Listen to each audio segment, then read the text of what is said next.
Bismillah ar-Rahman ar-Rahim. In the name of Allah, the All-Gracious, the All-Merciful. Hello to you all, dear brothers and sisters all around the world. You're most welcome to another class of the communications and also the propagation and the foundations of the communications process. If you remember, in our previous discussions, we talked about the foundations of the communication process and also about the elements of communication. We talked about different parts of a process of communication, which is the basis for face-to-face communication, also interpersonal and intrapersonal, or the media communication, mass media communication, group communications, and etc. In our today discussion, God willing, in addition to the previous discussion, we will talk about the barriers to communication and also how to remove these barriers. One of the main barriers to communication is the language itself. According to the scholars of the communication, it is mentioned that if the language of the communication process is different, so the lineage and the line of the communication will be cut. It means that, for example, you are talking in English language, your counterpart talks in Norwegian, for example, language, in German, in Chinese, and etc. So from the outsurf and also from the outward of this perspective, language by itself is a barrier. However, the language can also be something mental. I mean, sometimes you say that we do not understand each other. It can be also mentioned that the language refers to the culture, to the mentality, to the worldview, and to the things that actually affects the minds and also the mentality of the counterparts and addressees. So language by itself can be a barrier. So if you want to remove it, we have to send our messages in the language and its perfect form to the target audience in order to be effective. One of the problems that in Muslims world and also in the issue of the propagation and also introduction of Islam to the people and the young of the world is that we do not use the proper language. For example, we send it, if even we send to the target audience language, we send it at very formal, for example, very, I can say old, or in a way of language that you cannot attract your audience, your target audience. It's very important to categorize your addresses to which group you are sending and in which language.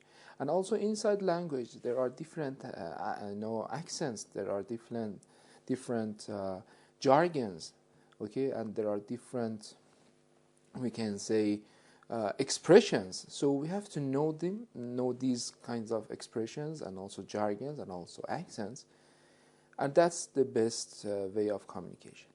One of the other barriers is the values and the beliefs. We talked about it. Sometimes the values of the addresses and the target audience is different from the yours. For example, you want to talk about one subject of matter, one subject of, for example, religious discussion. It is very, for example, open for you. It is easy for you to talk about that issue. However, this is, for example, the red line of the addressee. For example, you are talking to a Christian, your addressee is very sensitive to this point that, for example, Jesus the Christ is God. In his or her belief system, Jesus the Christ is God himself. He believes in Trinity, in three persons, okay? But in your belief, Jesus the Christ is prophet. So you have to know that the beliefs of the audience is the godness of Jesus the Christ. So if you talk about the prophethood of the Jesus the Christ, it is the red line of your address and it will be problematic in your communicational process. And also in regard with the values. For example, something is good for you in your country and that is bad for your counterpart, for another person in, for example, other country, okay? Showing the thumb in, for example, other some countries, in most of the countries, it is the sign of victory or sign of liking the action of your address, your friend, and etc. But for example, in some Islamic countries, in Iran, showing the thumb is a kind of slang. It is a taboo. So we have to know the cultures and the values. Actually, one of the other barriers to communication is the gender and also the sex itself. What does it mean? It means that sometimes when it is the matter of male and female, there are some sensitivities in regard with these two sides. For example, if you are talking to a female, it's very different to talking to a male. Okay, so the values for the females are very different to the males. The mentality, the psychology, and also the sociology in regard with the females are very different with the males. So we have to know this. Sometimes you misuse these mentalities. For example, you address your female audience in a way that you always address a male. You say, for example, some jokes or something that is not suitable for that situation. So it interrupts the process of communication, and this is one of the barriers of communication. So this can be one of the other barriers. The other barrier to communication process is the economic status. It is very important you categorize the economic system of the audience and categorize and to put in different levels. If you talk to a rich person, to a big shot, to a person who owns mass amount of properties and etc., it's very different to talking to a poor person, to a person cannot run his or her life easily. So, for example, if you talk to a poor person and you talk about divinity, you talk about God, you talk about many points, okay, you talk about knowledge, you talk about philosophy, so you're sometimes wasting your time because he or she is thinking about satiating himself or herself with food. He's thirsty, he's hungry, so he doesn't have the capacity to talk about something philosophical and etc., or talk about some educational points. It's very important to consider this issue, okay? But when you're talking to a good level of persons who owns, they are even not rich, but they run their life easily, so they have enough concentration on some important points. So one of the barriers can be the economical status or the economical level of the target audience. Likewise, the educational level. When you are talking to a PhD student, it's very different to talking to a BA student, or talking to undergraduate, or talking to an associate degree, or talking to a person who is in guidance school. Or, for example, when university professor, or for example, a physician talks to people around himself or herself, if they are physicians like him or herself, he will talk in expressions and in jargons which are very difficult to understand for the ordinary people. They are using some Latin words, they are using some medical words that very difficult for us to understand. Yeah. So this is also one of the issues, educational level. If you have to consider the target audience educational level, in which level they are, then you talk. The other one is the physical barriers.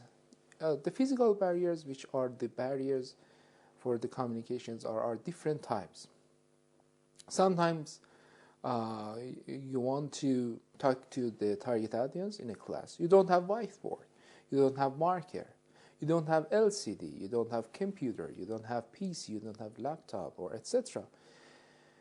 Or even when you want to communicate, for example, you don't have internet connectivity. These are physical barriers. Sometimes there are problems in your tongue. You cannot speak properly.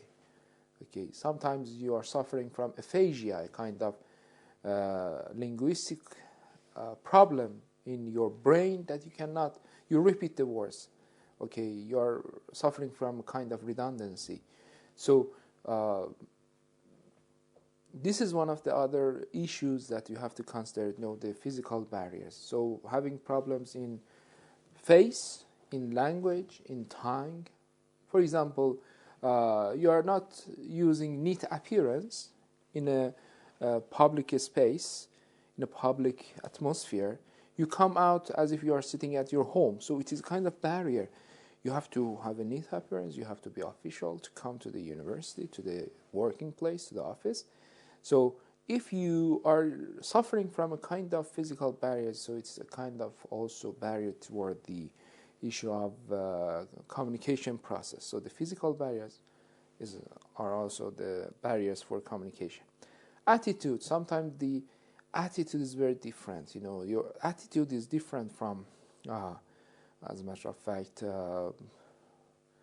understanding or etc. Attitude is something related to your worldview, to your, as a matter of fact, mentality. For example, your attitude toward the others, how you think about the others. Do you have a good mentality? Are you pessimistic, optimistic? Or do you follow a religious worldview? Or do you follow a secular or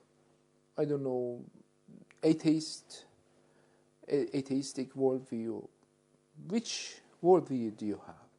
What is your attitude and your flashback to the world? How do you think about the others? Are you using a kind of worldview of modernization? Or no, you look to all the people as a big I, a big me, a big V, okay? So these are some points that we have to pay attention.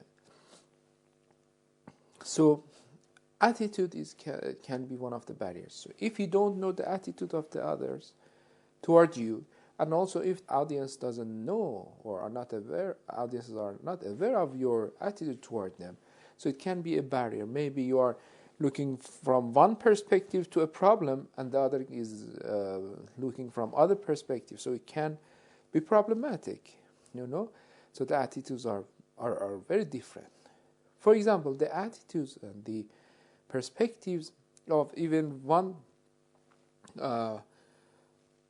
country can be different from the other countries. Even inside one country, the north and the south are very different, the attitude and etc.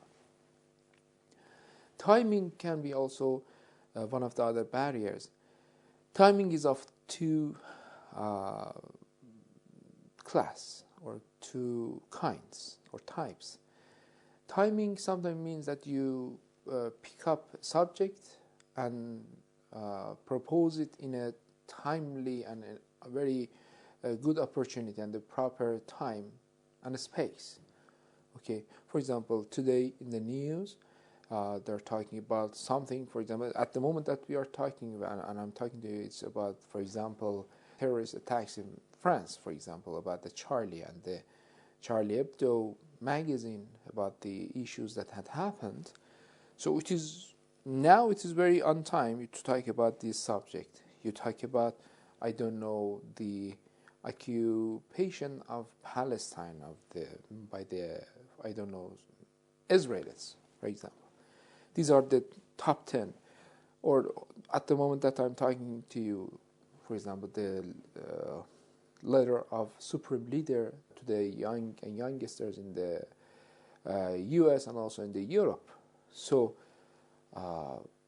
these are very hot topics, and when you talk about these issues, they are on time.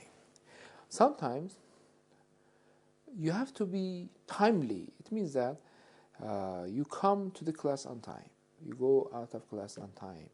You attend in a conference on time. You do your homework and assignments on time. Okay. These are some points that also referring to the timing. And also there is one other possibility. For example, when you want to have class with your students, the best time is, for example, at the morning. The morning is the good time, for example, for learning, for understanding and comprehension, and etc. But when you, for example, postpone this time of learning to, for example, exactly after lunch hour, when the people are very tired, for example, or they have eaten lunch or dinner, you want to talk about some points, so it can be problematic. In that time, according to psychology, the time after the food and also the break time, it is the time for kind of visual points. People in that time want to just look, for example, to TV or just listen to radio. And it is not the matter of your right hemisphere brain, which is using something logical, philosophical, mathematical, or analytic points. So it is the worst time to talk about analytical problems or analytical philosophical issues exactly after in these break times. So the timing can be also a barrier when you have lecture in a time which is not appropriate. So the addressee can be in suffering. The understanding of message is also one of the other problems and the barriers. Also, this is, you send a message which isn't eligible, which is not understandable for the audience. You use some words which are special for you, just you or your friends know, or you are using something, or sometimes. For example, there are problems, physical problems in your cell phone, in your PC, in your fonts, word fonts, and etc. So this can be a problem. So these are the issues that we have to pay attention. And also, the last not the least problem can be the trust. Trustworthiness is one of the main important and significant points in the process of communication. If the communication is built on trustworthiness, on trusting each other, tolerating each other, and knowing that your counterpart is honest, he or she is not cheating, he or she is not selling you down the river, he or she is not cheating or betraying you. So if you look in this perspective and you trust your audience, so in that case, the process of communication can be very safe and sound, and the M and M prime can be equal to 1. I have talked about the M and M prime. Just as a recap, for example, M is the thing which is in the mind of sender, and M prime is the thing in the mind of receiver. So if these two are equal with 1, so it means the process of communication is okay. But if it is lesser than 1, so the process of communication is in problem. Okay, so if you are, for example, especially for those who are talking or doing missionary jobs or advertisemental job or propagational job, if you start communication with the audience, you talk to your audience at a level that your audience is a kind of suspicious to you. He or she doesn't trust you. He or she is just tolerating you. He or she is waiting just to let you go. Okay, in this situation, you cannot communicate. You have to attract the trust of the audience, and in that time and in that moment, you can build your communications on. So, we talked about different barriers to communication, and there are some other words for the points and the barriers that I use. For example, about the attitudes or understanding, there are, in some texts are used the perceptual barriers. For example, that means that we all are watching to the world or seeing to the world differently. Or emotional barriers, we talked about, cultural barriers, language barriers, physical barriers, and also how we can go forward the perceptual barriers. We have to recognize we have different values and try to organize where the person is speaking from. Emotional barriers, we have to build trust if you want to get released from these points. The cultural barriers, we have, if you want to overcome this problem, we have to recognize differences in meanings, pacing, volumes, and gestures, and etc. So today we talked about the barriers toward communication, and I hope that it was beneficial for you. Inshallah, in upcoming sessions we'll talk about other episodes about communications. Wassalamu alaikum wa rahmatullah wa barakatuh.